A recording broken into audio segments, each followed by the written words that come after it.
Hello and welcome. I'm Aaron Wills, and this is a random rambling video that I began recording on Tuesday, July 15, 2025, at 7:35 p.m. Along with welcoming you to my channel, allow me to thank you for watching. What's going on here? Right, there we go. That's better. All right. My top of my head was being cut off, just like the doctors cut it off 17 years ago. Put it back on, and left me this protrusion here and this protrusion over here. In case you're wondering what was going on with my head, this big bump and this big bump. That's from first a craniotomy, where I took my skull off.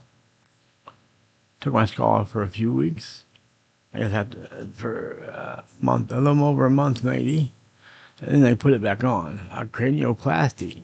That left the protrusion and this protrusion. So, that's what happened to my head. In case you're new to my channel, we're wondering what the fuck happened to this fat motherfucker's head. That's what happened to my head.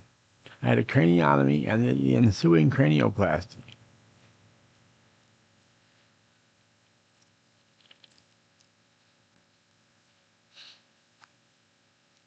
I found a third poker chip to try to do some chip tricks with. Let's see.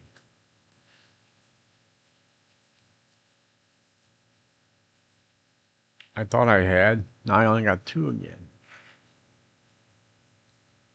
Let's see if I can do this. I'll try to do it on camera. It's a chip trick that I learned probably first from sitting at the poker player, sitting at the poker table for hours on end for years upon years. This is probably the first one I learned. Let's see. I don't know if you can even see it. There we go. I'll take the middle chip out and then spin it around and put it back in the middle like that. I didn't get it this time, did I? I'm not quite. I did it the first time. You could see it even. I spun the middle chip out and spun it around and put it back in the middle, as you saw, perhaps. And maybe you didn't. And if you didn't, you missed a hell of a chip trick.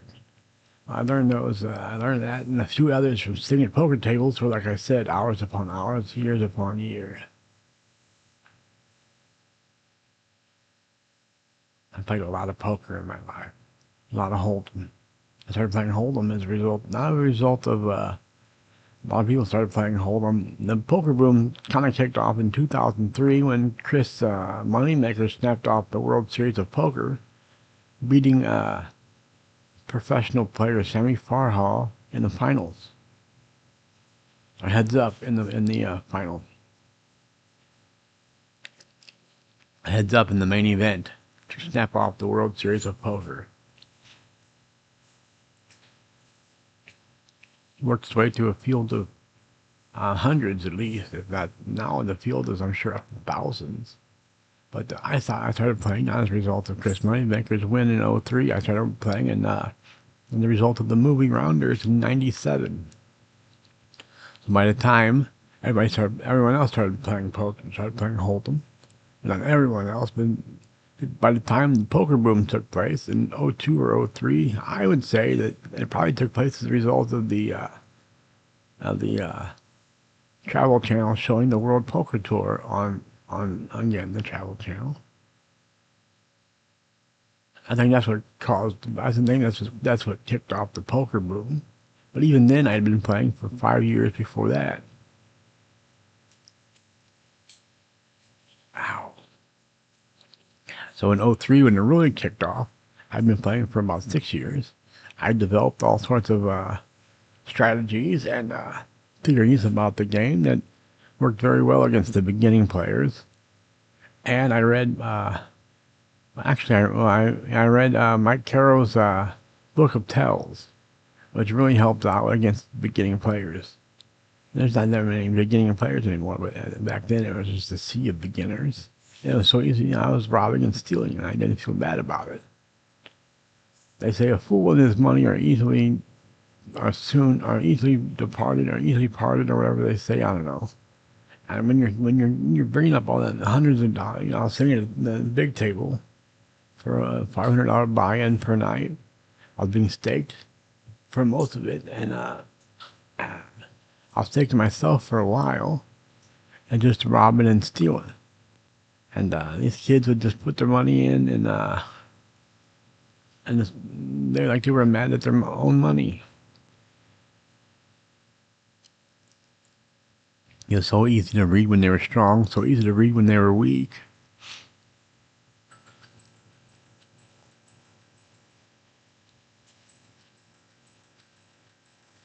That's my phone ringing, but I'm not going to answer it anyways. So yeah, around 2003 or so, and all the way through, I guess, '04 and even in '05, there was a big poker boom. Everybody was playing Texas Hold'em poker like it was going out of style. And it still isn't going out of style. So it wasn't going out of style back then for sure. Ow. My buttocks hurt sitting in this wheelchair. I just put a new wheelchair cushion in my cart on Amazon. I won't be able to get it until next month when I get paid from my buddy for a computer I sold to him. He got a really good deal.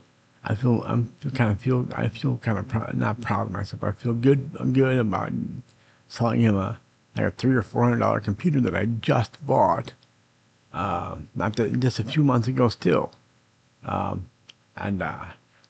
it's a great computer. It's got great specs. It's got like 16 gigs of RAM, a terabyte of storage, and I don't know how many cores though. I didn't know. That's before I knew before I knew to look up how many cores the computer came. I didn't know what a core was back then when I bought that just a few months ago. I looked up. I bought this laptop I'm using now. I wanted to search for what makes a good laptop.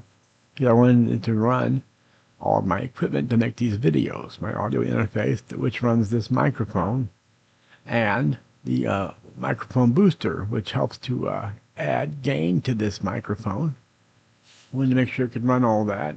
And so I checked out what makes it, more powerful. And it turns out it depends on how many cores it has. This computer has 10 cores apparently. It's got 40 gigs of RAM and a terabyte of storage. 1.5 terabytes of storage. 40 gigs and 1.5 terabytes. These are pretty good specs. But I paid considerably more for this than I did for the other computer. Even though I paid $300 or $400 for the other computer that I sold to Brandon for $100.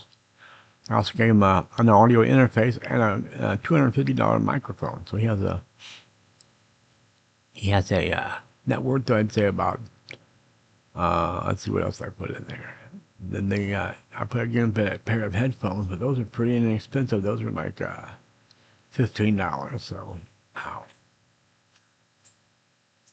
So the microphone and the headphones is $265, and the computer's another $400, we'll say, $300 or $400. So that's $765 or $60. That's $565 or $665. I'm giving him close to $1,000 worth of equipment for $100. So it's kind of like a birthday present for him. Plus, I can't use all of the computers I have. I got a few computers that I don't use. They all work. One I sold to Brandon. This one I use. So I got a couple more if I needed them, but I can't imagine I would need them. Well, I need this for us to make these videos, and I've been writing a book. Again, I've already published one book, which was just a masterpiece. It was on the New York Times number one. No, I'm kidding. I can't even say what it's called. Oh, the New York Times bestseller list, or whatever it's called. I think that's what it's called, bestseller. New York Times bestseller. Which it wasn't. I was just being silly. Ow.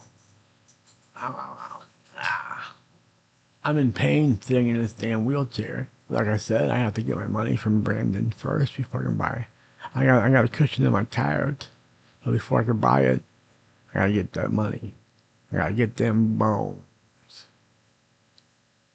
I gotta get a pocket full of bones.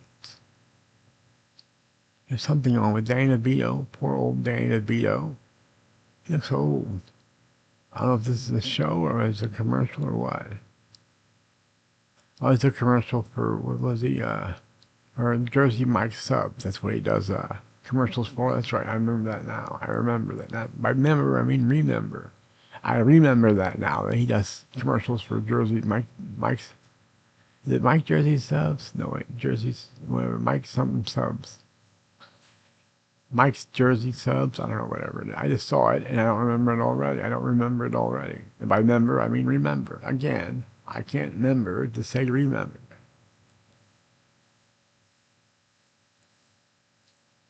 All right, well, I'm going to hang this up now after how long? It's been how long? 1 minute? No, what was it? 10 minutes and 34 seconds. All right, I'm going to hang it up now. I'm going to tell you 2 fingers, A-Dub Club. See you when I see you. Pizza rolls. Get on out of here now. Peace.